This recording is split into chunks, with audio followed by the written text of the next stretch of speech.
করবো। এই মামলা করেই তো একদল দেশ থেকে গেছে গা। তোমরাও তো ওই মামলার মধ্যে হাঁটতে চাইতেছো। আমি আপনাদেরকে নিশ্চয়তা দিতে চাই, এই যে এই হুমকিটা এখানে বসার সাথে সাথে আমার এক ভাই বলল, ভাই আমি আপনাকে ইলেকশন করি, এই জন্য আমার উপরে বিরাট নির্যাতন। কি নির্যাতন? আমার ওইখানে পুলিশ আইছিল, আপনার মামলা হয়েছে, মামলা কাগজ দিয়ে নেই। অর্থাৎ মানুষকে প্রতারণা করার জন্য মানুষের সাথে এমনি কারোর সাথে কারো সম্পর্ক থাকতে পারে, যাই ওকেলা খুঁজি আসেন, ওকেলা কয়েন আমার সাথে দেখা করেন, পুলিশ এই কথা বলে মানুষ ভয় পায়। এইগুলা হলো চালাকি। আমি চ্যালেঞ্জ করলাম, এই শ্রীবতী থানায় চালাকি করে একটি মামলা করেছিল, আমাদের একজন কর্মীর নাম সেখানে ঢুকাইছিল। আমরা পরের দিন শ্রীবতী থানা ঘেরাও করে এসপি সহ কাম্পন ধরে দিয়েছিলাম। এত সহজ না। আপনারা বাপের বেটা হন, 12 তারিখের পরে মামলা করবেন, এখনই করেন। আসলে এগুলা হলো ধোঁকা। এই কথাগুলো বলে যাতে আমরা ভোট কেন্দ্রে যাওয়ার সাহস না পাই, ভোট কেন্দ্রে গেলেও যাতে তাদের বিরুদ্ধে ভোট দিতে সাহস না পাই, এইভাবে মানুষ থেকে বিচ্ছিন্ন হয়ে, তারা আদর্শ থেকে বিচ্যুত হয়ে, আদর্শকে দেউলিয়া হয়ে আজকে মানুষের উপরে রক্ত চক্ষু দেখিয়ে, ভয় দেখিয়ে, ভীতি দেখিয়ে, সন্ত্রাস সৃষ্টি করে, ত্রাসের রাজত্ব কায়েম করে তারা ক্ষমতায় যাওয়ার স্বপ্ন দেখছেন। আমি আপনাদেরকে বন্ধুরা সতর্ক করে দিতে চাই, এই স্বপ্ন দেখেন না। এই স্বপ্ন বাস্তবায়ন করতে গেলে এই দেশের বিপ্লবী জনতা আপনাদের পিঠির চামড়া রাখবে না ইনশাআল্লাহ।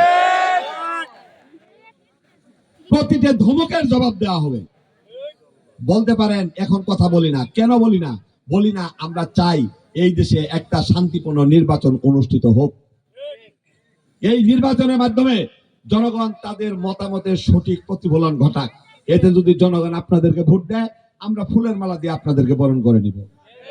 কিন্তু এই জনগণকে বোকা বানিয়ে জিম্মি করে যদি ক্ষমতায় যাওয়ার স্বপ্ন দেখেন, তার স্বাদও আপনাদেরকে আমরা মিটাই দিব ইনশাআল্লাহ। 12 তারিখ হবে 5ই আগস্ট 2024-এর যে বিপ্লব শুরু হয়েছে, সেই বিপ্লবের চূড়ান্ত বিজয়ের দিন হবে আগামী 12ই ফেব্রুয়ারি। সুতরাং নির্বাচন নিয়ে তামসা করার চেষ্টা করবেন না। যারা বড় বড় কথা বলছেন, আপনারা কে? আপনাদেরকে আমরা চিনি না। কোথায় জন্ম নিয়েছেন? কার ঘরে জন্ম নিয়েছেন? আপনার বাবার নাম কি? আপনার দাদা কে? আপনার বংশ কি? আপনি কত বড় ক্ষমতাধর ব্যক্তি? আপনি কতটুকু প্রভাব প্রতিপত্তি আমরা চিনি না। আমরা কি আপনাদের বাগে মেরে খাই? আমরা কিছু বলি না, এটাকে দুর্বলতা মনে করবেন না। কিন্তু প্রয়োজন যখন হবে এক তিল ছাড় দেওয়া হবে না ইনশাআল্লাহ। এই দেশে একটা নিরপেক্ষ নির্বাচন অনুষ্ঠিত করার জন্য প্রয়োজন হলে আরো হাজারো সাইদ মুগ্ধ এইখানে জীবন দেওয়ার জন্য লাইন ধরে দাঁড়িয়ে আছে ইনশাআল্লাহ। সম্মানিত ভাই ও বন্ধুগণ, এই কথাগুলো বলার পর অনেক রাত হয়েছে, আমার বক্তব্য লম্বা করব না। আমি একেবারে আপনাদের পাশের গ্রামের সন্তান, আপনারা আমাকে চিনেন। আমার বাড়ি তো গ্রাম, একই গ্রাম, রাস্তাঘাটে চলাফেরায় সকলের সঙ্গে আমাদের দেখা হয়। আজকে আমি এমপি হিসেবে নির্বাচনে অংশগ্রহণ করছি। আমাদের এই উত্তর অঞ্চল থেকে আমরা দীর্ঘদিন থেকে জাতীয় সংসদ সদস্য নির্বাচিত করতে পারি না। আমাদের এই গৌরব সর্বপ্রথম ফিরিয়ে এনেছিলেন খন্দকার মোহাম্মদ খুরুম ভাই।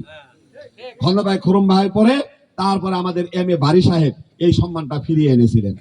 এরপরে স্বাধীনতার 54 বছরে এই দুইবার ছাড়া আর এমপি গিরি এক ইউনিয়ন একই পরিবারের মধ্যে, একই ইউনিয়ন একই পরিবারের মধ্যে। যার পরিপ্রেক্ষিতে কি হয়েছে?